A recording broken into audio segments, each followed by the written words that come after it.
do this kapag hindi kayo nag-iimikan para siya ang kusa babalik sa'yo.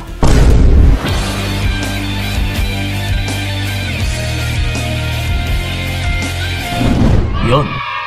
Yes, ito mga utol, no?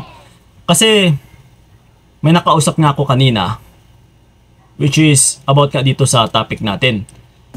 Kasi bakit nga daw sa tuwing may konting problema lang sa relationship nila or kahit sabihin pa natin na mali ng partner niya is nagsha-shutdown daw, no? Automatically yung partner niya. Ibig sabihin is bigla na lang lalayo, bigla na lang umaalis, bigla na lang siyang hindi kinikibo. No? So ibig sabihin, hindi na pag-uusapan yung problema. Kasi nga, sa tuwing may problema sila, imbis na may gusto sana siyang i-confront sa partner niya, pero ang nangyayari kasi ay bigla na lang tumatalikod. Oh. No, umaalis. And then, 2 to 3 days, walang kibuan. After 3 days, saka na lang ito babalik na parang walang nangyari. No, or di kaya kung minsan hindi pa daw siya kinikibo until na yung babae ay hindi pa susuyo sa kanya. No, kung hindi sinusuyo ng babae, yung partner niya. Yes, ito mga utod, bakit nga ba nangyayari ito? Bakit nga ba may mga situation na kahit siya na nga ito yung may nagawang kasalanan, pero bakit parang siya pa yung may gana tumalikod sa'yo? Siya pa yung may gana na atrasan ka, layuan ka. Na yung kulang na lang parang siya pa yung may gana na magalit sa'yo. Well, una nga sa lahat, no? Kaya ito nangyayari ng paulit-ulit. Kasi para kang aso dito na tinetrain ng partner mo. Na parang minumuldura ka niya. Na kulang na lang is huwag kang magreklamo.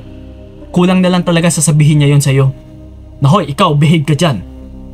No? Kung may nakita ka mang pagkakamali ko, is huwag ka nang umimik.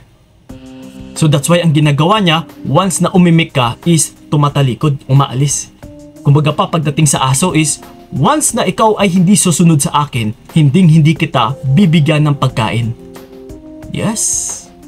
So, ang gustong mangyari ng partner mo ay magiging submissive ka. So, bakit nga ba ginagawa ito ng lalaki o ng partner mo? Kasi, ang gusto niya nga mangyari ay maging sunod-sunuran ka.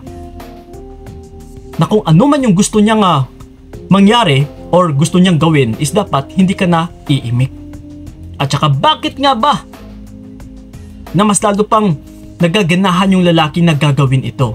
Kasi, kapag klarong-klaro na alam or basang-basa ng lalaki na patay ka sa kanya. Oh, no. Dahil sa pagmamahal mo utol, dahil sa pag-overlove mo, ay dito po mababasa ng lalaki na kahit ano yung gagawin niya is wala kang magagawa. Magsasubmit ka, bibigay ka dahil sa sobrang mahal mo siya. Yes. So, huwag po tayong pumasok sa relationship, no? Lalong-lalo na kayong mga kababaihan. Na once na pumasok kayo is parang wala lang sa inyo. Na buong akala ninyo is hindi nag-iisip yung mga partner ninyo. Yung mga partner ninyo na lalaki. Yung tipong patanga-tangahan lang? No. Nagmamasid po yan. Kinikilala ng partner mo or ng lalaki kung gaano mo siya kamahal. Pinagmamasdan po yan naming mga lalaki.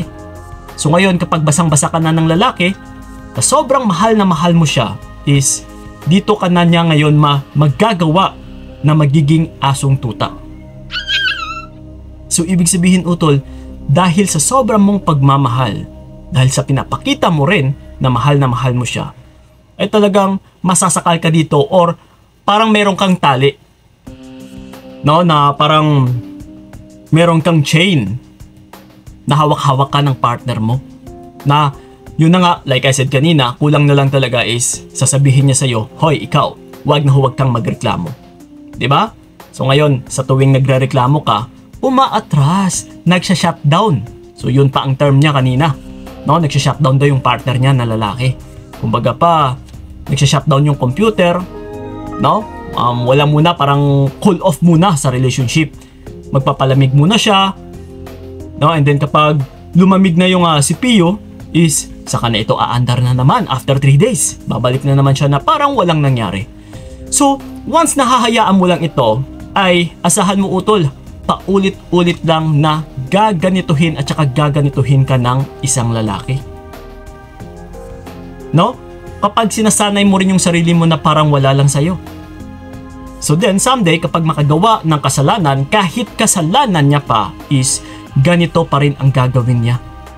So, biruin ninyo. Ito pa yung sabi ng lalaki sa kanya kasi nalaman ng babae na merong jowa or may partner or may other woman pa yung partner niya na lalaki. And then ngayon, kinonfront niya si lalaki. Hoy, sino ito? Ngayon, si lalaki hindi umimik. Hinayaan lang siya. Pinabayaan lang siya. So si babae ngayon, natatakot na baka mas lalo pang mawala yung lalaki na ito. Kasi Kuya Kiko, ito na naman. No, kilalang kilala ko kasi siya na nagsha-shutdown talaga siya palagi eh. Ito kasi yung palagi niyang kinakaugalian. So ngayon, ang buong akala ng babae ay normal na ito. Yung pala ay hindi na talaga. Kumbaga pa, minuldura ka pala ng lalaki sa ganitong pamamaraan para buong akala mo is normal pa. No, kumbaga pa, parang inuutusan niya yung utak mo. Parang binibrainwash niya. Hoy, ikaw, no? Masasanay ka sa gawain ko na ito. Para someday, kapag may magawa akong kalokohan, is kapag ito pa rin yung gagawin ko, magiging normal pa rin sa paningin mo. Yes. So, ganun po yun. Sinasanay na siya sa umpisa pa lang.